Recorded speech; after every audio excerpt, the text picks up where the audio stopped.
Lord, patuloy kami humihinto sa aming gagawin na tulang magbibig namin.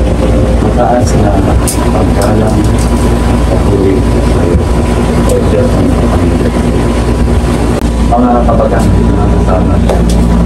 Kung hindi niyo po nagtatanong, halos ika-15 years ko na po na nagde-dental nation.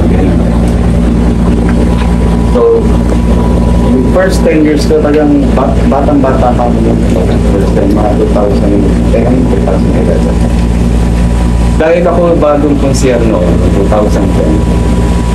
Siyempre, gusto kong magpakitang gilas. Bagamat ako'y nagde-dental mission, bagamat ako'y nag-2020 at nakakatulong sa ating mga kapatid. Sa puso ko, kailangan kong gawin yung pagtulong para sa sarili kong kapakanan. Ano yun? Para pag ako'y pag-ibigat,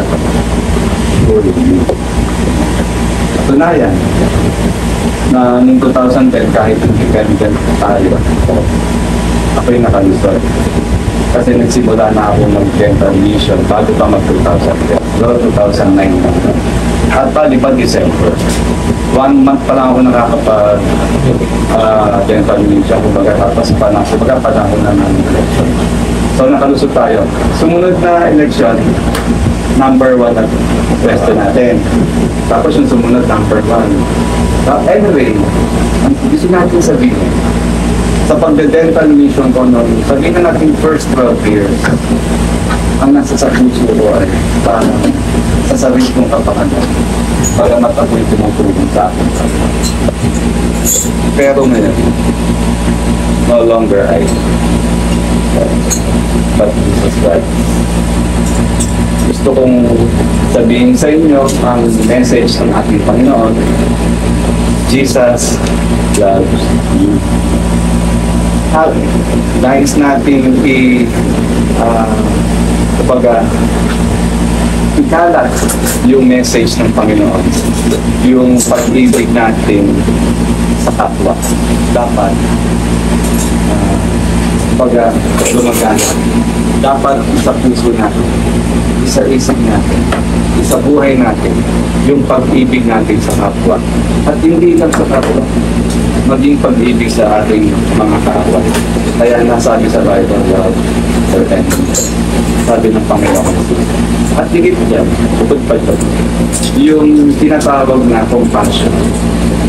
Ano ba sa Tagalog ng compassion? Sa aking pagkakaalam, ako nasasagot, pagkamahapag yun sa kapwa. Yung halimbawa, may nakita tayo nangangailangan ng tulong sa daan. Marami talagang hindi papansin. Maraming hindi papansin sa kapwa natin na nangangailangan ng tulong. Halimbawa na lang, yung kita mo, discussing kami talaga sa taong klasa na. Tapos yung halimbawa, hindi na naging ito. Halos walang papansin. Yung kita mo, payat na. Tapos tayo'y nananapat. Hindi man lang natin halimbawa na bigyan ng client konting ginagawa. Yung pag meron tayong deep compassion, yung pagkamahabagin sa kapwa, ikilos ka, kahit bumili ka ng isang skytrix at para ma-offer mo yung kapwa natin, makwento ko lang, pamakalawa yata yan, pamakalawa lang. Nung binapag-dress ko ito itong harapan ng bangko lang. May babae na malamang lugar ka tayo. Kasi nakamupo. May pangitaas siya sa kasama. Hindi tayo nagbo-boast kung ito na kwento ko sa inyo. Nagbibigay lang tayo ng halimbawa. Hindi ako nagbo-boast pag nag-post. Hindi. Gusto ko lang magbigay. Hindi natin siyang ang dami kasi nilalagpasan lang siya. Halos lahat ng dumaan doon sa babae na naglalakad siya. Talagang wala. Kita yung ano niya, impact niya sa ari. Wala akong mapansin. So, ano ginawa natin? Bumaba tayo ng sasakyan. Kumbaga, minutuan natin siya. Minutuan ng sasakyan. Tapos, yung kasama natin, nag-offer ng short. Eh ayaw, ginawa nung luka-luka, tinapon yung shark. Kailangan ko pera, sabi niya. So, hindi tayo huminto sa pag-isip ng paraan. Offer tayo ng 100. Kaya sabi, hindi ka 100, short next short. So, ginuban nila yung short, bali ba inamoy pa?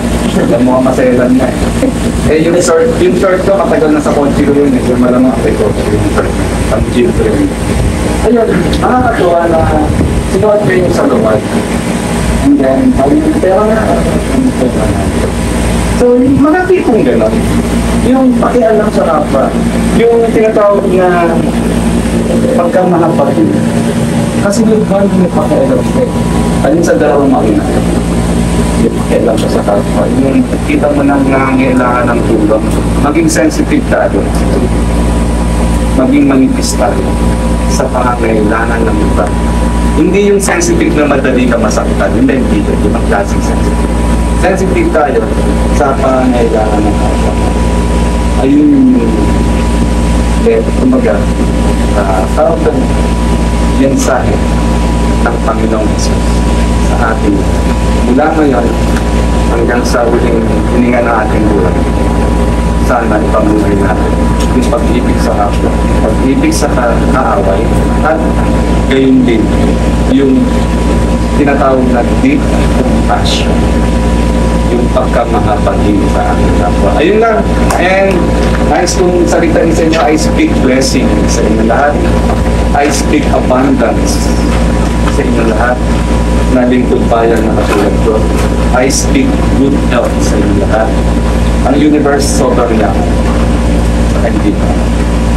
May planeta na punong-puno ng ginto, may planeta punong-puno ng diamond. Sobrang lawak ng universe. Imposibleng hindi kayo bigyan ng blessing. Pag ang universe napain, obligado mapiblessing, mapibless kayo. Basta sinalitaan ninyo. Sinabi niyo yung naisin ng inyong puso. Yung mga positive energy sa kalawakan, titilo siya. Hindi natin alam kung paano para. Kung meron kayong nice, kumbaga, matangutan sa puso. Dasalin nyo na nanggagaling sa puso yung pinagpaniwala. Yung source natin, sobrang galante.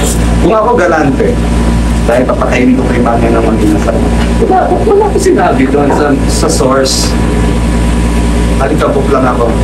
Sobrang galante, sobrang generous ng ating source. Yung gumawa ng universe. Ayun lang. Baka sumobra ng sinasabi ko lang, wala na kayo magandaan. So, to God be all the glory and God bless us. Thank you.